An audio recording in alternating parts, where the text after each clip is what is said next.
They were feared on the open sea, women who dared to command decks, steal ships, and defy every law written to keep them silent. But the moment they were captured, the world that once whispered their names turned brutally against them. Their trials weren't trials at all, they were performances. Their sentences weren't punishments, they were messages. Full speed And what ahead, happened men. to them after Aye, aye, capture Captain. is far more harrowing than the legends ever admit. They entered those courtrooms already condemned, long before a sentence was Boarding spoken, party. long Follow before a me. judge Take even looked the their ship. way. Imagine walking into a chamber where every carved beam, every ink-stained parchment, every cold stare announced the same truth. Look at the You devils! are not supposed to swing for exist. sure. That was the reality for About any time woman they who were dared caught. to sail under a black flag. The men who sat in judgment didn't see them as outlaws. They saw them as violations of nature itself, intruders in a world supposedly reserved for men. And so the trials became rituals, not inquiries, designed to restore the order these women had disrupted simply by surviving long enough to stand there. In the humid air of Jamaica, or the dusty tribunals of New Providence, the proceedings moved with harsh efficiency. No juries, no appeals, no time for a defense capable of shifting anything at all. The sailors who testified trembled not from loyalty to the crown, but from fear. Fear that their own names might be swept into the same dark tide if they hesitated. Having been found Every guilty of these accusation landed vile like acts a of hammer, and piracy, every woman on this trial court knew that the sentences verdict you had to been be sealed hanged by the the moment neck she was until dragged ashore. dead. Even legends weren't spared that cold inevitability.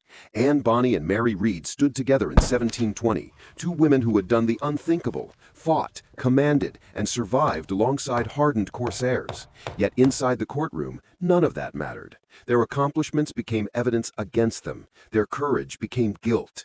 When Anne looked at Calico Jack, Call the this man she had once justice. loved, These her waters voice cut belong through to the no chamber king, with a and truth I owe so allegiance sharp only it to the still sea echoes itself. centuries I later. will not If be he had fought like a silenced. man, she spat, Lord, he would not be dying like a plead my dog. belly. In that single I am sentence, she carrying a exposed child everything of the the court Walima. refused to acknowledge, that the women had shown more resolve than most of the men who betrayed them.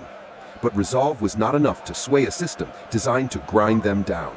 Their only lifeline was the last frail thread the law allowed women: pregnancy, pleading the belly. A pause button on death, nothing more. It bought time, not freedom. For others, even that small mercy was out of reach.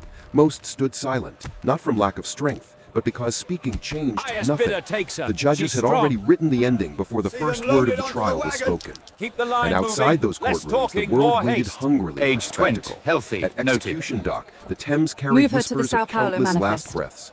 Crowds gathered not out of justice, but curiosity, pressing forward to watch bodies rise and fall in that slow, agonizing strangulation the Admiralty favored. Women were few among the condemned, yet when they did appear, the ritual was brutal all the same. The noose held no distinction between male and female, neither did the jeers of the mob.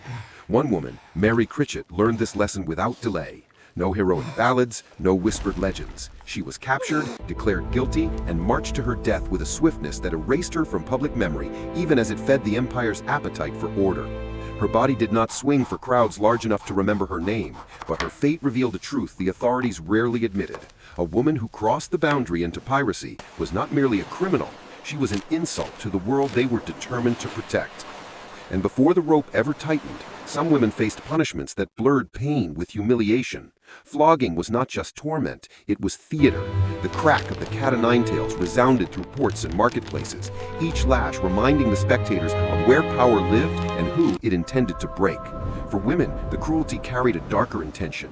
Their suffering was displayed like a warning sign hammered into flesh. Their bodies became messages, written in blood for anyone tempted to follow their path. As the whip fell, the myth of the untouchable female pirate shattered against the stones.